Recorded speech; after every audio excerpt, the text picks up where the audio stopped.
जरा सोचिए, एक ऐसी सुबह जब ये खबर आए कि अमेरिकी सेना ने एक दूसरे देश पर हमला करके वहां के मौजूदा राष्ट्रपति को ही पकड़ लिया है।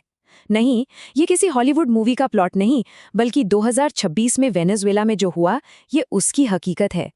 तो चलिए इसमें थोड़ा गहराई से उतरते हैं। देखिए, इस पूरी कार्रवाई के पीछे की एक बड़ी वजह तो खुद अमेरिकी राष्ट्रपति ने सालों पहले ही बता दी थी। उन्होंने साफ संकेत दिया था कि उनकी नज़र वेनेजुएला के तेल भंडारों पर है, और ये बयान कह सकते हैं पूरी कहानी का कॉन्टेक्स्ट सेट कर देता। तो इस पूरी कॉम्प्लेक्स सिचुएशन को आसानी से समझने के लिए हम इसे 5 हिस्सों में देखेंगे। पहले कि ये हालात बने कैसे, फिर असल में ऑपरेशन हुआ कैसे, उसके बाद राष्ट्रपति के पकड़े जाने पर क्या हुआ, दुनिया ने इस पर क्या कहा, और आखिर में वेनेजुएला के भविष्य के लिए इसके क्या मायने। सबसे पहले एक बात साफ कर लेते हैं, ये जो कुछ भी हुआ ये अचानक नहीं था। नहीं, बिल्कुल नहीं। ये अमेरिका और वेनेजुएला के बीच सालों से चल रहे तनाव, भ्रष्टाचार के आरोपों और हाँ, वेनेजुएला के जबरदस्त तेल भंडारों पर कंट्रोल की चाहत का नतीजा था। अब अमेरिका को अपने इस मिलिट्री एक्शन को सही भी तो ठहराना था, है ना? तो उन्होंने वेनेजुएला को एक लेबल दिया, नार्को स्टेट। इसका मतलब होता है एक ऐसा देश जिसकी सरकार खुद बड़े पैमाने पर ड्रग्स की तस्करी में शामिल हो। यही उनका मुख्य तर्क था, जिससे उन्होंने इस हमले के लिए एक जमीन तैयार की। और देखिए, बात सिर्फ इल्जामों तक ही नहीं रुकी। अमेरिका ने बाकायदा एक पूरा लीगल केस तैयार किया। मादुरो पर कोकीन तस्करी से लेकर एक ड्रग कार्टेल का लीडर होने तक के गंभीर आरोप लगाए गए, और इसी से मिलिट्री एक्शन के लिए एक कह सकते हैं कानूनी आधार तैयार किया गया। और ये जो टाइमलाइन है ना, ये बिल्कुल साफ साफ दिखाती है कि कैसे धीरे धीरे दबाव बढ़ाया जा रहा था। अगस्त 2025 में युद्धपोत भेजना, फिर जहाज़ों पर हमले, फिर तेल के टैंकर जब्त करना, मतलब हर एक कदम एक बड़े मिलिट्री ऑपरेशन की तरफ इशारा कर रहा था। सब कुछ प्लान के हिसाब से हो रहा था। और फिर वो दिन आया, 2 जनवरी 2026 की सुबह। अब हम सीधे उस मिलिट्री ऑपरेशन की बात करेंगे जिसका नाम था ऑपरेशन एब्सोल्यूट रिजॉल्व।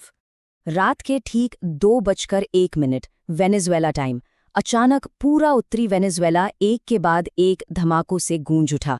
ये एक सोची समझी वेल प्लान्ड अटैक की शुरुआत थी, जिसका मकसद था देश के डिफेंस सिस्टम को पूरी तरह से बेकार कर देना। तो ये ऑपरेशन कितना बड़ा था, इसका अंदाजा बस एक नंबर से लग जाएगा, 150 एयरक्राफ्ट। ये अमेरिका की मिलिट्री पावर का एक जबरदस्त शो ऑफ फोर्स था। एक तरफ हवा में हमले हो रहे थे और उस शोर के बीच जमीन पर एक और ऑपरेशन चल रहा था। अमेरिका के सबसे खास कमांडोज, डेल्टा फोर्स, रात के अंधेरे में सीधे राजधानी कराकस में उतरे। उनका टारगेट सिर्फ एक, प्रेसिडेंट निकोलस मदुरो। तो समझने वाली बात यह है कि ये सिर्फ सैनिकों का ऑपरेशन नहीं था, ये एक तरह से अमेरिका की लेटेस्ट मिलिट्री टेक्नोलॉजी का शो ऑफ था। F-22 और F-35 जैसे स्टेल्थ फाइटर्स से लेकर हमलावर ड्रोन्स और इलेक्ट्रॉनिक वॉरफेयर एयरक्राफ्ट तक, मोटिव बिल्कुल क्लियर था, दुश्मन को अंधा और बहरा कर दो। और बस कुछ ही घंटों में ऑपरेशन का रिजल्ट सामने था। एक आज़ाद देश का राष्ट्रपति अब अमेरिकन कस्टडी में था, और उनकी अगली मंजिल वेनेजुएला का प्रेसिडेंशियल पैलेस नहीं, बल्कि न्यूयॉर्क का एक कोर्ट हाउस था। सुबह 5:21। पूरी दुनिया को ये खबर कैसे मिली? सीधे अमेरिकन प्रेसिडेंट डोनाल्ड ट्रंप से। उन्होंने सोशल मीडिया पर इस मिशन के कामयाब होने का ऐलान कर दिया। लेकिन जब मादुरो को मैनहट्टन के कोर्ट में पेश किया गया तो उनकी कहानी बिल्कुल अलग थी। उन्होंने अमेरिका के लॉ इन्फोर्समेंट वाले तर्क को सिरे से खारिज कर दिया और खुद को एक युद्धबंदी बताया। तो यहाँ 2 अलग-अलग नैरेटिव की सीधी टक्कर थी। एक तरफ अमेरिका कह रहा था कि हम एक अपराधी को पकड़कर लाए हैं, दूसरी तरफ मादुरो कह रहे थे कि मैं एक प्रिजनर ऑफ वॉर हूं। तो आखिर वो चार्जेस क्या थे जिनका सामना मदुरो और उनकी पत्नी को करना पड़ा? नार्को टेररिज्म की साजिश, कोकीन इंपोर्ट करने की साजिश और मशीन गन रखने जैसे गंभीर आरोप। मतलब इन सारे आरोपों को इस तरह से डिजाइन किया गया था कि उन्हें एक ड्रग कार्टेल के लीडर के तौर पर पेश किया जा सके। अब इतनी बड़ी घटना के बाद जाहिर है पूरी दुनिया में रिएक्शंस तो आने ही थे। तो देखते हैं कि अलग अलग देशों और ग्रुप्स ने इस पर क्या कहा। और रिएक्शन आते ही दुनिया जैसे 2 हिस्सों में बट गई।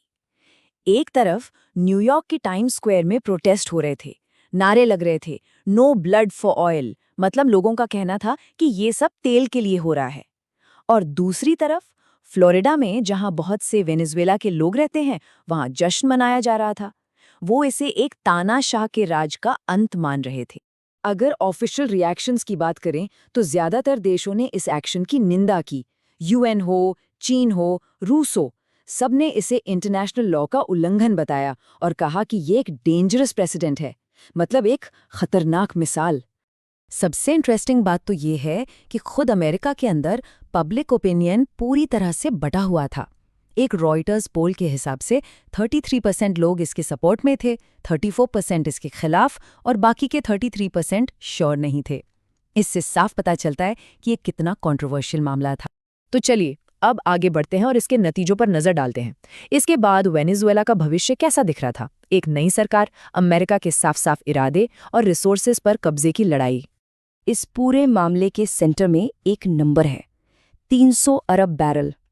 जी हाँ, वेनेजुएला के पास दुनिया का सबसे बड़ा प्रूवन ऑयल रिजर्व है और ये एक ऐसी सच्चाई है जिसे इग्नोर नहीं किया जा सकता। और अमेरिकन अधिकारियों के बयानों से उनके इरादे बिल्कुल क्लियर थे। प्रेसिडेंट ट्रंप ने तो सीधे सीधे कहा, हम देश चलाएंगे और अमेरिकन ऑयल कंपनियां अंदर जाएंगी। इससे साफ हो जाता है कि मकसद सिर्फ मदुरो को हटाना नहीं था, बल्कि वेनेजुएला के तेल पर कंट्रोल करना भी था। लेकिन उधर कराकास में पिक्चर अभी बाकी थी। वाइस प्रेसिडेंट डेलिसी रोड्रिगेज ने फॉरेन पावर संभाली और अमेरिका के खिलाफ एक स्ट्रॉन्ग मैसेज दिया। उन्होंने कसम खाई कि वेनेजुएला फिर कभी कॉलोनी नहीं बनेगा, और यहीं से एक लंबी और मुश्किल लड़ाई की जमीन तैयार हो गई। तो आखिर में सवाल यही उठता है, ये क्या था? एक लॉ एनफोर्समेंट एक्शन या 21वीं सदी का रिसोर्स इंपीरियलिज्म, मतलब कानून के नाम पर एक एक्शन या संसाधनों पर कब्जा करने का एक नया तरीका? जो भी हो, इस घटना ने इंटरनेशनल रिलेशंस के लिए एक बहुत ही, कह सकते हैं, गंभीर मिसाल कायम की है। और ये हमें सोचने पर मजबूर करती है कि आखिर एक देश की सॉवरेनिटी, यानी उसकी आज़ादी और ग्लोबल जस्टिस के बीच की लाइन कहाँ खींची जानी चाहिए।